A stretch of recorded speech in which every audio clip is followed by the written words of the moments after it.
Hello everyone, welcome back to our YouTube channel. तो आज की इस वीडियो में हम डिस्कस करने वाले हैं फैटी एसिड। तो फैटी एसिड जो है बहुत इंपॉर्टेंट टर्म यूज होता है आप जब भी लिपिड्स के बारे में डिस्कशन करोगे। लास्ट की वीडियो में जो है मैंने आपको क्लासिफिकेशंस के बारे में बताया था, वहाँ पे मैंने फैटी एसिड्स का जो है बहुत बार जिक्र किया था। और इसके आने वाले लेक्चर्स में भी जब हम ऑयल्स एंड लिपिड्स के ऑयल्स एंड फैट्स के बारे में फैट्स के बारे में जब हम डिस्कस करेंगे, उसमें भी जो है फैटी एसिड्स का जो है बहुत इंपॉर्टेंट रोल रहने वाला है। तो सबसे इंपॉर्टेंट है कि आप फैटी एसिड क्या होता है वो जान लो, ताकि आने वाले वीडियोस में जो ये टर्म हम जब यूज करेंगे तो आपको किसी प्रकार का कोई कंफ्यूजन नहीं होगा। तो सबसे पहले फैटी एसिड्स के बारे में बात करते हैं कि फैटी एसिड होता क्या है। तो इसका डेफिनेशन समझते हैं कि फैटी एसिड्स क्या होता है। तो यहां पे आप लिख सकते हो, fatty acid are the building blocks of the fat।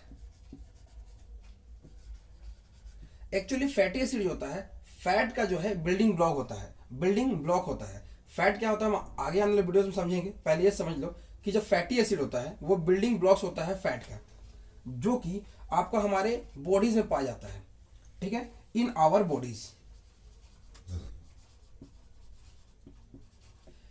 And also जो हम फूड खाते हैं उसमें भी जो है फैटी एसिड्स पाए जाते हैं, just like your butter, meets. हम आगे अभी जब टर्म सीखेंगे तो उसमें भी जो है ये बताते चलूंगा मैं अभी।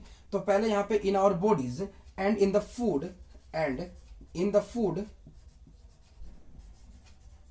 We eat. तो ये एक बेसिक डेफिनेशन था। अब इसे कुछ एग्जांपल्स के बारे में बात करने वाले हैं। एग्जांपल्स क्या होते हैं? सबसे पहला एग्जांपल्स होता है ऑयलिक एसिड। इसका जो जनरल फॉर्मूला होता है वो आप नोट कर सकते हो, C18H32O2।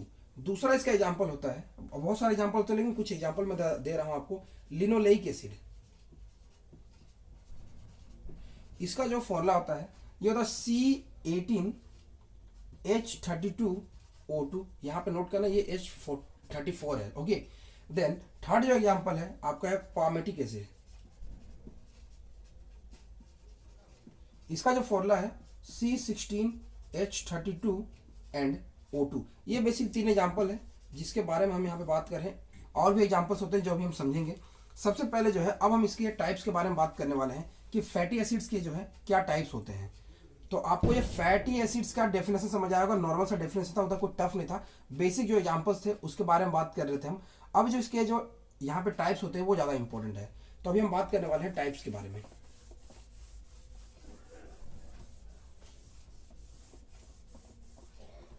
तो अभी हम बात करने वाले हैं टाइप्स। तो टाइप्स बेसिकली ये टू टाइप्स के होते हैं। सबसे पहला आपका होता है सैचुरेटेड फैटी एसिड एंड दूसरा होता है अनसैचुरेटेड फैटी एसिड।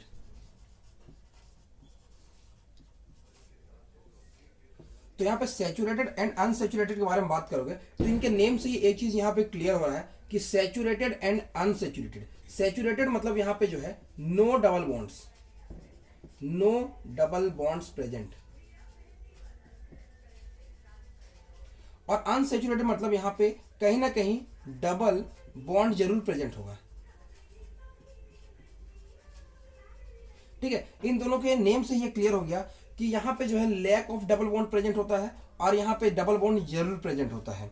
ठीक है, अगर इनके एग्जांपल्स के बारे में बात करो तो सबसे पहले जो आपको बता दूं, ये जो आपका सैचुरेटेड फैटी एसिड होता है ये बेसिकली सॉलिड फॉर्म में एग्जिस्ट करता है। सॉलिड फॉर्म में जो है एग्जिस्ट करता है, मतलब एग्जिस्ट इन। ठीक है, और जो आपका यहाँ पे अनसैचुरेटेड हो गया ये बेसिकली लिक्विड फॉर्म में एग्जिस्ट करता है। लिक्विड फॉर्म में जो है एट रूम टेम्परेचर पे जो है ये एग्जिस्ट करता है। ठीक है, देखो दो इंपॉर्टेंट पॉइंट्स मैंने यहाँ पे ऐड कर दिए। अब इंपॉर्टेंट है इनके एग्जांपल्स के बारे में।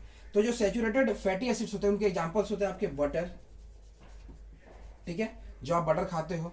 देन आपका हो गया मीट्स, ये बेसिकली, एंड डायरी यानी मिल्क के बारे में यहाँ बात कर रहा है। और अनसैचुरेटेड फैटी एसिड्स के बारे में अगर आप बात करोगे तो इसका एग्जांपल हो गया वेजिटेबल। देन दूसरा हो गया ऑलिव ऑयल्स, ठीक है, ये बेसिकली इसके एग्जांपल्स हो गए। अब जो है एक्चुअल जो हम केमिकल्स में क्या एग्जांपल हम कह सकते हैं, ये तो हम जनरल लाइफ का एग्जांपल ले लिए, लेकिन केमिकल फॉर्मूला के थ्रू क्या क्या एसिड्स वगैरह एक्चुअली इसमें प्रेजेंट होते हैं फैटी एसिड्स में, उसके बारे में हम बात करें तो अभी हम यहाँ पे एग्जांपल्स लिखेंगे। ठीक है, यहाँ पे इन चीजों को मिटा रहा हूँ, फैटी एसिड्स एंड यहाँ पे अनसेचुरेटेड फैटी एसिड्स का जो यहाँ पे एग्जांपल लिखेंगे हम। उसमें सबसे पहला जो हमारा हो गया ब्यूट्रिक एसिड। ब्यूट्रिक एसिड, इसका जो फॉर्मूला होता है वो होता है C4H8O2। ठीक है, और इसका जो एग्जांपल होगा, लेकिन इसका और एक एग्जांपल देता हूं, स्टेरिक एसिड। स्टेरिक एसिड, इसका जो फॉर्मूला होता है C18H36O2। और वेयर आप यहाँ पे अनसेचुरेटेड फैटी एसिड्स के एग्जांपल्स की बात करोगे तो वो होता है आपका linolenic acid. Linoleic acid and linolenic acid. Linoleic acid, इसका जो फॉर्मूला होता है C18H32O2 एंड दूसरा है लिनोलेनिक एसिड। इसका जो फॉर्मूला होगा C18H30O2 एंड लास्ट जो इसका एग्जांपल है क्रोटोनिक एसिड। क्रोटोनिक एसिड, इसका जो फॉर्मूला है C4H6O2। तो ये बेसिकली जो है यहाँ पे saturated and unsaturated fatty acids के जो है यहाँ पे आपके एग्जांपल्स थे। ठीक है, तो यहाँ पे आप देखोगे सेचुरेटेड में यहाँ पे आप इसके स्ट्रक्चर को देखोगे तो इसमें कोई डबल बॉन्ड प्रेजेंट नहीं है। वेयर एज अनसेचुरेटेड के लिए देखो तो इसका जो C4H6O2 की अगर बात करोगे तो यहाँ पे जो है आपके 4 कार्बन 1 2 3, देन यहाँ पे 4 यहाँ पे कार्बन हो जाएंगे एंड यहाँ पे एक डबल बॉन्ड आपके यहाँ पे प्रेजेंट है। आप स्ट्रक्चर मैच कर लेना, कहीं मिस्टेक हो तो वो आप नोट कर सकते हो, लेकिन यहाँ पे मिस्टेक तो नहीं होगा। ठीक है, स्ट्रक्चर मैंने यहाँ पे रिप्रेजेंट किया हुआ है। और यहाँ पे ये आपके सेचुरेटेड में आपको इस स्ट्रक्चर की बात करोगे तो इसमें जो है आपको यहाँ पे 4 कार्बन है, यानी 1 2 3, देन यहाँ पे डबल बॉन्ड OOH, मतलब 3 to 5 to 7 एंड 8 का हाइड्रोजन यहाँ पे हो गए, 8 हाइड्रोजन हो गए, 1 2 3 4 कार्बन हो गए एंड 2 ऑक्सीजन। वेयर यहाँ पे 4 यहाँ पे कार्बन है, 1 2 3 4 6 हाइड्रोजन, यानी 3 यहाँ पे 4 5 एंड 6 हाइड्रोजन हो गए एंड 2 ऑक्सीजन हो गए। तो इससे हमने यहाँ पे देखा कि इसमें जो है किसी प्रकार का डबल बॉन्ड प्रेजेंट नहीं है, इसमें आपका डबल बॉन्ड प्रेजेंट है। तो ये नॉर्मल कुछ इंपॉर्टेंट चीजें थी, टर्म्स थी जो मैं फैटी एसिड्स के बारे में आपको बताना चाहता था। तो आगे आने वाले वीडियोस में जो है हम पढ़ेंगे ऑयल्स एंड फैट्स। ठीक है, तो मिलते हैं नेक्स्ट वीडियो में, तब तक के लिए थैंक्स।